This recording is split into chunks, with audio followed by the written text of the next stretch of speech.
अस्सलाम वालेकुम। देखती आंखों सुनते कानों को मेरा सलाम। कैसे हैं आप सब? मैं बिल्कुल ठीक हूँ, अल्लाह का शुक्र। उम्मीद है आप भी सब खैरियत से होंगे। यहाँ जी सुबह के 8 बज रहे हैं। आधे बच्चे स्कूल जा चुके हैं और आधे की अभी तैयारी हो रही है। मतलब मैंने साथ चाय रख दी और साथ ही मैं आहिल को नहलाने चली गई। मैं बच्चों को सर्दी हो गर्मी हो सुबह सुबह नहला के भेजती हूँ, तो वो बस उसी चक्करों में चाय की आंच कम नहीं की और चाय उबल उबल के जो है वो सारी चूल्हे के ऊपर। अब ये नया स्यापा। खैर, जाने से पहले इसके ऊपर वो सारी स्प्रे करके जाऊंगी ताकि जब दोपहर को काम से वापस आऊँ तो तब तक ये सारी जो है ना, ये खुद ही जो है वो सारी उगल जाएगी, मुझे इसको रगड़ना नहीं पड़ेगा। तो ये रिजवान भी उठ गए हैं, उनकी और मेरी चाय बन रही है। तो नाश्ता उश्ता कुछ नहीं करते हम, ना मैं ना मेरे मियाँ। हम ऐसे, वो भी पीज़े पे चले जाते हैं और मैं भी काम पे। हल्का फुल्का कोई बिस्किट ले लूँ तो वो भी आजकल छोड़े हुए हैं। तो फ़िलहाल ये तो हर घर की कहानी है। तो चाय पी के आहिल को छोड़ के मेरे पास अभी कुछ टाइम था। वो जो कल तस्वीरें परसों मैंने निकलवा के लाई थी वो मैंने बस यहाँ पे पकड़ानी है। मैं रथा उस आई थी तस्वीरें देने के लिए, तो बस तेज़ तेज़ यहाँ से भागना है। 10-15 मिनट रह गए। वो भी शुक्र है कि मैंने दरवाज़ा खोला है तो बैल दिए तो सामने थी, बस उनको पकड़ाई हैं और मैं निकल आई हूँ। तो अब इसके बाद मैंने जाना है काम पे। ये भी बहुत ज़रूरी काम था काफ़ी दिनों से, बस इसकी तस्वीरों की वजह से उसका पेपर नहीं आगे जा रहे, तो बस वो दे दूँ।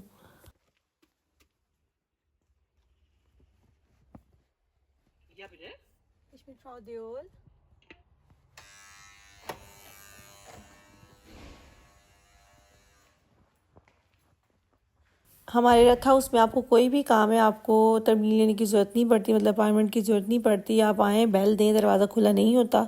बेल दें, नाम बताएं और वो आपका लिए दरवाज़ा खोल देते हैं। तो मैं तो वैसे भी काम के सिलसिले में भी मैं इनकी वर्कर हूँ, तो मुझे कोई मसला नहीं होता। और मैं 2-3 दिन से आ रही थी, बस वो तस्वीरें कभी गलत आ गई कभी नहीं है मेरे पास, बस इसी चक्करों में। तो यहाँ जी ये सारे फ्लायर वगैरह पड़े होते हैं जो हमारे गाँव में 1 महीने के अंदर अंदर, या जो पास पास हमारे कोई फ्रेश दूध मिल रहा है, कोई किसी ने किसी चीज़ में एडमिशन लेना है म्यूज़िक में, या बूढ़ों के लिए कोई हेल्प चाहिए किसी को, तो इस तरह के सारे फ्लायर्स होते हैं इन्फॉर्मेशन के। तो यहाँ से वो जो सबके लिए रखे होते हैं। बज रहे हैं और मैं जा रही हूँ दूध लेने। हमारा दूध ख़त्म हुआ हुआ है और मैं बस घर के कामों में फंसी हुई।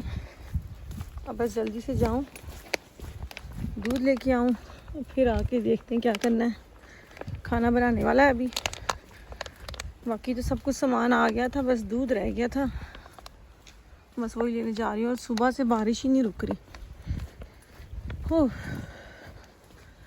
तौबा तौबा, सारी जर्मनी में ऐसे ही बारिश हो रही है। वो देखिए कैसे बादल घूम रहे हैं सारे नीचे, कभी उड़ रहे हैं कभी पता नहीं कहाँ कहाँ पहुँचे हैं। सर्दी भी हो गई और बारिशें भी शुरू हो गई।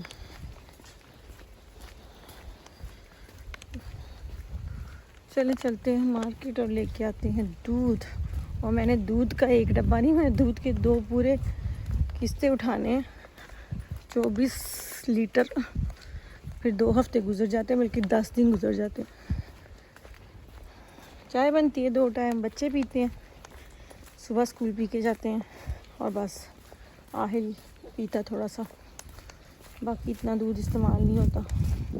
लेकिन फिर भी 1.5 लीटर इस्तेमाल होता है, 1.5-2 लीटर डेली का लग ही जाता है। तो आखिरी डब्बा था जो मैंने चाय बना ली, तो बस अब वही लेने जा रही हूँ। कोई ज़रूरी काम नहीं था, वरना मैंने आना ही नहीं था बाहर। हो अब सर्दियाँ आ गई, अंधेरा बहुत जल्दी हो जाता है। 7 बजे, गर्मियों में 10 बजे तक अभी सूरज ग़ुरूब नहीं होता। तो बच्चे खा पी रहे थे, फ्रूट शूट खाना आके देती हूँ, फ़िलहाल ले आऊँगा। ओके जी, मिलते हैं फिर। तो यहाँ लेने तो मैं सिर्फ दूध गई थी, लेकिन फिर भी ट्रॉली भर गई। बच्चों की कुछ चीज़ें थी, उनके जूस वगैरह इस तरह के, तो ट्रॉली काफ़ी फुल हो गई थी। अब मुझसे मैं उसको बारिश में लेके जा रही थी, लेकिन ये शुक्र है कि वो जो ड्राइवर है हमारा पिज़्ज़े वाला, उसके गाड़ी में रखा सामान वो मिनटों में छोड़ा है और मैं साथ ही बैठ के मैं भी घर पहुंच गई। क्योंकि घर में आज बहुत बड़ा काम करने लगी हूँ। जो लोग समझते हैं ना कि मुझे सिलाई नहीं आती, मुझे आती है सिलाई, बल्कि मैं और बाजी अच्छी खासी सिलाई कर लेते थे। मैं डिज़ाइनिंग करती थी, वो कटिंग करती थी और फिर हम दोनों बैठ के सीते थे। ये देखिए, मैं आपको दिखाऊं अपना सारा जो है सिस्टम सारा। ये जी मुझे टेबल, जब हम इस घर में आए थे ना, ये टेबल दादो जो थी ना, जो इस घर में रहती थी, जहाँ मैं जिस फ्लोर पे मैं रह रही हूँ, उनके पास ये टेबल था। तो मुझे नहीं पता वो किस लिए इस्तेमाल करती थी। वो कह रही थी ये राइटिंग टेबल है। तो मैंने उनसे मैंने कहा था कि प्लीज़ ये आपने मतलब उन्होंने सारा घर खाली करवाना था, सामान सारा किसी फर्म के थ्रू जो है वो फेंकवाना था। तो मैंने कहा था ये टेबल प्लीज़ आप छोड़ जाइएगा। उसी वक्त मेरे माइंड में आया था कि मैं इसमें रीले शीले रखूँगी और ऊपर जो है ना रख के ना आराम से मशीन। मैंने मशीन आज मैं करने लगी हूँ अपने कुछ शर्टों के गले ठीक है।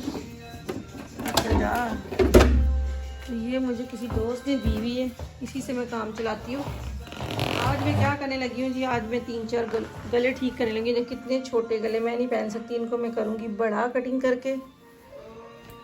और साथ एक ये शर्ट है मेरी, इसका गला भी बहुत छोटा, ये भी मैंने ठीक करना है। ब्लैक कपड़ा है मेरे पास लेकिन वेलवेट का है, लेकिन आज ये करूँगी सेट। एक ये 2 और एक ये इसका जी, ये मैंने कल पहना था लेकिन बुरा हाल, मुझसे तो सांस नहीं आता मुझे। तो ये भी काट के इसको भी छोटा करना है। तो चलें जी देखते हैं क्या बनता है। पहले तो निकालते हैं चेपी, क्योंकि मेरे पास चेपी है। ये देखें चेपी ये मुझे मिली है, क्योंकि नीचे दादू आई है ना, उन्होंने मुझे चेपी दी है।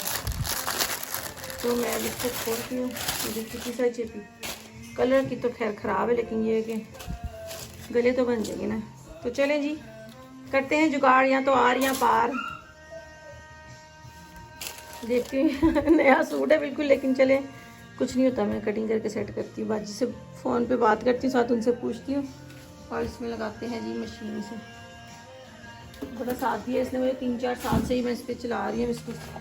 वो वहाँ से उठा के लाई हूँ, सिर्फ इसकी तार लगाएंगे और फिर करते हैं। फिर आपको दिखाती हूँ बाद में मैंने क्या जुगाड़ किया है। बस ये आज मैं थोड़ा टाइम है मेरे पास, तो ये लेके बैठ गई हूँ।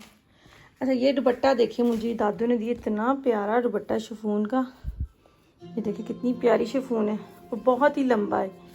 तो इसको भी सेट करते हैं, इसको भी कटिंग करते हैं। पता नहीं क्या करती रही है बेचारी, वो कहती थी मैं बहुत अच्छी कटिंग वगैरह मैं करती थी ना, बहुत अच्छी सिलाई। अब उनको नज़र नहीं आता। ये देखिए एक तरफ से लंबा है लेकिन लंबा, और एक तरफ से छोटा है। तो ये दुपट्टा अब इसको भी बाद में सेट करूँगी, फ़िलहाल ये काम करे ज़रूरी। चलिए मिलते हैं ब्रेक के बाद। ये देखें जी मैं हो गई हूँ कामयाब। ये मैंने गला अपना ठीक कर लिया, बस कपड़ा नीचे ये कलर लग गया, क्योंकि जो मेरे पास ब्लैक था ना, वो या तो वेलवेट था या रेशमी था, वो मेरी मशीन ही नहीं चल रही थी। तो अभी करते हैं इसको इस्त्री। एक तो मैंने कर लिया, कामयाब होगी। तो इंशाल्लाह बाकी जो 2 शर्टें हैं उनको भी सुबह करूँगी। तो ये देखें अब ठीक हो गया मेरा सूट जी, अब पहनने वाला हो गया है। ये मेरे पास चेपी भी थी, तो मैंने चेपी से गला काट के छापर में सब बाकी पड़े, और मैंने ये मोटा कपड़ा लगवाया। तो शुक्र है कामयाब होगी। मशीन ने बहुत तंग किया, लेकिन ये देखें गंदी गंद। अब ये सारा उठाते हैं, मशीन बंद करते हैं, और बाकी फिर टाइम मिलेगा तो फिर मेरी 4 छुट्टियाँ हैं आगे, इंशाल्लाह फिर उसमें बाकी काम करूँगी। चलें जी मुझे दे इजाज़त, अपना बहुत सारा ख्याल रखें। अगर आपको मेरा ब्लॉग अच्छा लगा तो प्लीज़ लाइक करें, और जिन्होंने अभी तक सब्सक्राइब नहीं किया तो प्लीज़ सब्सक्राइब करें। कल आऊँगी एक नए ब्लॉग के साथ, तो अपना बहुत सारा ख्याल रखिएगा, मुझे दुआ में याद रखिएगा। इंशाल्लाह ताला इसी दुआ के साथ फिर मिलूँगी कि अल्लाह ताला आपकी ज़िंदगी में आसानियाँ पैदा करे, और आपको भी तौफीक दे दूसरों की ज़िंदगी में आसानियाँ पैदा करने की। तो कल तक के लिए अल्लाह हाफिज़।